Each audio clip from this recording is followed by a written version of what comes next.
Last video में हमने समाजशास्त्र को समझने का प्रयास किया कि समाजशास्त्र है क्या। अब देखते हैं समाजशास्त्र और शिक्षा में क्या संबंध है। जो पहला वीडियो था हमने पढ़ा था कि समाजशास्त्र के अंतर्गत सामाजिक समूह के जो जीवित घटक होते हैं उसका अध्ययन किया जाता है। जो जीवित घटक हैं जैसे मनुष्य और जो मनुष्य विभिन्न मनुष्यों के बीच आपसी जो संबंध है उनका अध्ययन किया जाता है।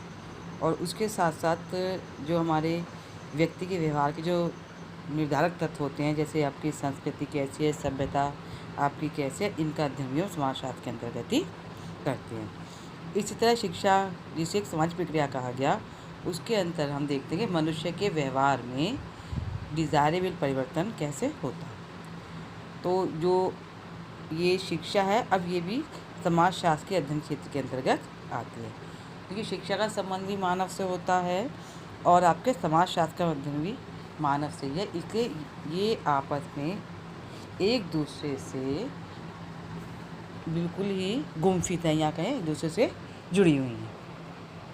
अब मनुष्य के बारे में क्या परिवर्तन करना है, या जिस समाज में रहता है उस समाज विशेष का दर्शन क्या है, वहाँ की संरचना कैसी है, वहाँ की सभ्यता संस्कृति, वहाँ की भौगोलिक स्थिति, आर्थिक स्थिति कैसी है, इन सब का अध्ययन हम समाजशास्त्र के अंतर्गत कर रहे हैं।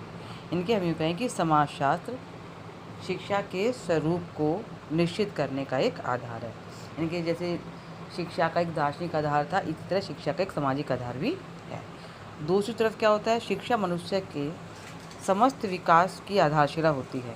इनके शिक्षा के माध्यम से मनुष्य अपने व्यवहार में डिज़ायरेबल चेंज लेकर आ पाता है और अपने जीवन को एक दिशा दे पाता है। और इस तरह देखें कि शिक्षा अगर हम नहीं ग्रहण करेंगे, नहीं लेंगे, तो आप समाज का वैज्ञानिक अध्ययन नहीं कर सकते और उस स्थिति में समाजशास्त्र का विकास हो ही नहीं सकता था। यानी कि जितना ज़रूरी समाजशास्त्र है व्यक्तियों के लिए, उतना ही ज़रूरी व्यक्तियों के लिए शिक्षा भी है।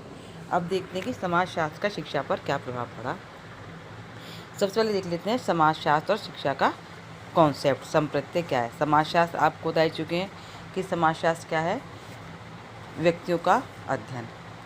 अब शिक्षा को समाज की तत्कालीन आवश्यकताओं के अनुसार होना चाहिए। जैसा आपका समाज होगा वैसे ही शिक्षा होनी चाहिए। और ये भी ध्यान रखना है क्योंकि समाज परिवर्तनशील है, और जो आपका समाज परिवर्तनशील होगा तो जैसे जैसे सामाजिक परिवर्तन होते चले जाएंगे वैसे ही वैसे हमारे शैक्षिक उद्देश्य परिवर्तित होते चले जाएंगे। इसलिए इनका कहना था समाजशास्त्रियों का, जब जैसे जैसे समाज परिवर्तित हो रहा है तो शिक्षा के उद्देश्य परिवर्तित हो रहे हैं, तो इसका मतलब शिक्षा के कोई निश्चित उद्देश्य नहीं होते। ये इस पर आप देखिए कि जॉन डीवी का प्रभाव है। जॉन डीवी का भी ये कहना था कि शिक्षा के कोई निश्चित उद्देश्य नहीं होते, सत्य कुछ है ही नहीं। अब इसलिए जैसा हमारा समाज है तो उसके लिए आपको शिक्षा कैसी हो, शिक्षा ऐसी हो जो बालक में सामाजिक कुशलता का विकास कर सके, बालक को संस्कृति का संरक्षण कैसे करना है, उसका परिमार्जन कैसे करना है, संशोधन कैसे करना है, उसका विकास कैसे करना है, उसका एक पीढ़ी से दूसरी पीढ़ी में संक्रमण कैसे करना है, सामाजिक नियंत्रण कैसे करना है, इसका विकास किया जाता है। तो अब शिक्षा क्या हो गई, शिक्षा किस पर डिपेंड हो गई आपकी, समाजशास्त्र पर, क्योंकि समाजशास्त्र शिक्षा के उद्देश्य से निर्धारित करेगा जिसके माध्यम से जो समाज में चल रहा है वो शिक्षा के माध्यम से व्यक्ति ग्रहण कर सके, यानी कि समाज और शिक्षा दोनों साथ साथ विकास करें। दूसरा है आपका समाजशास्त्र और शिक्षा की पाठ्यचर्या। समाज की जो शिक्षा की, जैसा समाज है तो समाज अपने ही अकॉर्डिंग शिक्षा के लिए पाठ्यचर्या तैयार करेगा। पाठ्यचर्या ऐसी होगी, यानी कि करिकुलम, जो कि व्यक्ति और समाज दोनों की नीड्स को फुलफ़िल कर सके। तो इसलिए शिक्षा के उद्देश्य का निर्माण करते समय समाज की क्या आवश्यकताएं हैं, समाज का क्या स्वरूप है, उसके मूल्य क्या हैं, तत्कालीन समस्याएं क्या हैं, तत्कालीन आवश्यकताएं क्या हैं, उसके अनुसार हमें जो है शिक्षा के उद्देश्य निर्धारित कर रहे हैं और उन्हीं शिक्षा के उद्देश्यों के आधार पर हमें शिक्षा की पाठ्यचर्या तैयार करनी चाहिए। तो अब शिक्षा के उद्देश्यों पर भी समाजशास्त्र का प्रभाव पड़ रहा है, समाज का, यानी कि शिक्षा के संप्रत्य पे भी समाज का प्रभाव पड़ रहा है और शिक्षा की जो पाठ्यचर्या है उस पर भी आपके समाज का प्रभाव पूर्ण रूप से पड़ रहा है। अब देखते हैं समाजशास्त्र और शिक्षण विधियाँ। मनुष्य के जीवन का उद्देश्य क्या है? सुखपूर्वक जीवन व्यतीत करना। दार्शनिकों ने जो कहा था, उनका कहना था मनुष्य के जीवन का उद्देश्य जो है वो मोक्ष की प्राप्ति है। तो जो दार्शनिकों ने शिक्षा के उद्देश्य निर्धारित किए वो उसी के अकॉर्डिंग निर्धारित किए और उन उद्देश्यों को प्राप्त करने के लिए शिक्षण विद्या भी उनके द्वारा ऐसे ही दी गई। जबकि समाजशास्त्र ने कहा कि जो शिक्षा है वो टू वे प्रोसेस है, दो व्यक्तियों के बीच चलती है। इसलिए इन्होंने दर्शन शास्त्र की तुलना में सीखने पर अधिक बल दिया और कहा कि सामूहिक शिक्षण विधियों का विकास किया जाना चाहिए। और जो समाजशास्त्रियों की ये बात है कि हम सामूहिक शिक्षण विधियों का विकास करें, इससे आपके मनोवैज्ञानिक भी सहमत हैं। नेक्स्ट है समाजशास्त्र और अनुशासन। समाजशास्त्र क्योंकि मनुष्य एक सामाजिक प्राणी है और उसके अंदर है अनुशासन भी एक सामाजिक भावना होनी चाहिए। और अगर हम सामाजिक भावना के अनुसार अनुशासित रहेंगे, आसानी से समाज की क्रियाओं में भाग ले पाएंगे। अगर हम समाज के अनुशासन को भंग करने का प्रयास करेंगे तो हम कभी भी समाज पर्यावरण के अनुसार अपने आप को ढाल नहीं पाएंगे। तो जैसे आदर्शवाद ने कहा कि निर्देशों का पालन करो, आदेशों का पालन करो, उसकी तुलना में समाजशास्त्र का कहना ये है कि जो है सामाजिक अनुशासन होना चाहिए। जो समाज के नियम कानून हैं, हमें उनके अकॉर्डिंग तत्कालीन समय में जो भी नियम कानून हैं उनके अकॉर्डिंग हमको सामाजिक दृष्टिकोण अपनाते हुए सामाजिक अनुशासन पर बल देना चाहिए। अब देखते हैं समाजशास्त्र का शिक्षक और शिक्षार्थी से क्या प्रभाव पड़ता है। समाजशास्त्र में शिक्षक और शिक्षार्थी दोनों ही बहुत महत्वपूर्ण हैं। ऐसा नहीं कि शिक्षक महत्वपूर्ण है आदर्श के अनुसार, ऐसा नहीं प्रकृतिवाद के अनुसार खाली शिक्षार्थी महत्वपूर्ण है। ये दोनों जो फैक्टर हैं, शिक्षक व शिक्षार्थी, शिक्षा के दो फैक्टर शिक्षक व शिक्षार्थी दोनों बहुत ज़्यादा महत्वपूर्ण हैं। यानी कि अगर शिक्षक चाहता है कि वो एक अच्छा बालक तैयार करे तो उसे जो सामाजिक वातावरण है उसका जो सृजन करना पड़ेगा वो बहुत ही ज़्यादा उत्कृष्ट होना चाहिए। और जब वातावरण अच्छा होगा, वो सामाजिक वातावरण अच्छा होगा, तो बालक निश्चित रूप से सामाजिक क्रियाओं में सक्रिय रूप से भाग लेगा। लेकिन अगर शिक्षक और शिक्षार्थी दोनों ही सुचारू रूप से कार्य नहीं करेंगे, सामाजिक नियमों के अनुसार कार्य नहीं करेंगे, तो निश्चित रूप से शिक्षा की प्रक्रिया नहीं चल सकती। तो ये जो आपका है कि समाज शास्त्र में शिक्षक और शिक्षार्थी दोनों महत्वपूर्ण हैं। ये जो है कोई भी देश हो, सभी देशों की शिक्षा में इन दोनों का महत्वपूर्ण स्थान है। समाज और विद्यालय। समाज विद्यालय को तो डीवी ने लघु समुदाय कहा था। विद्यालय समाज का लघु समुदाय है, या यूँ कहें कि विद्यालय समाज का दर्पण है। ये भी कह सकते हैं विद्यालय समाज का एक वास्तविक रूप है, क्योंकि जैसे विद्यालय में वो सारी चीज़ें आपको सिखाई जाती हैं जो कि एक समाज में घटित हो रही होती हैं।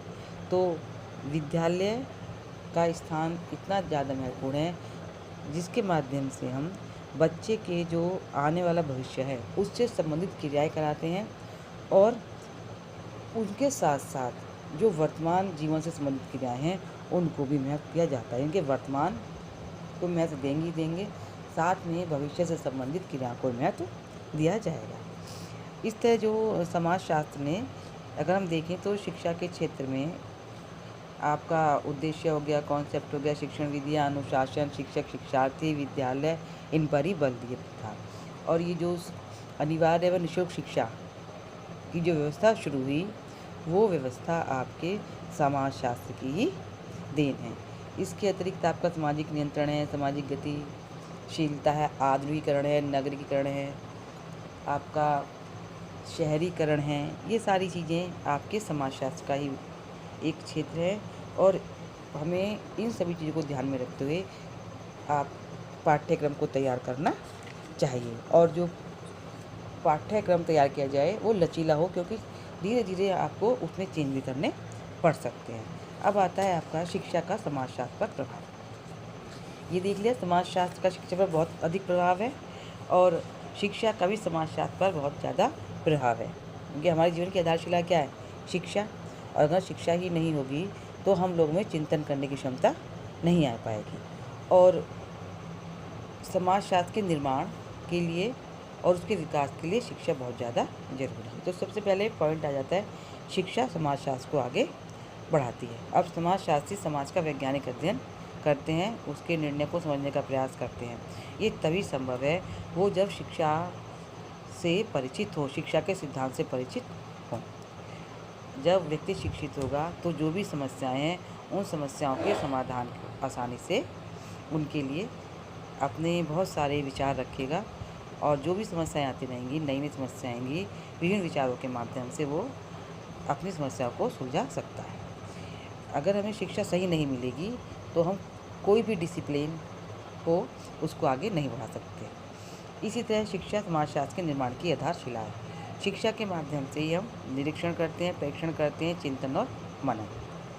अब अगर उचित शिक्षा मिले तो उसके माध्यम से प्रारंभ में बच्चा भाषा सीखता है और जब भाषा सीख जाता है तो उसके मन में विचार आने भी शुरू हो जाते हैं। और जब विचार आएंगे तो विचार जो कि चिंतन मनन प्रक्रिया का एक अंग है।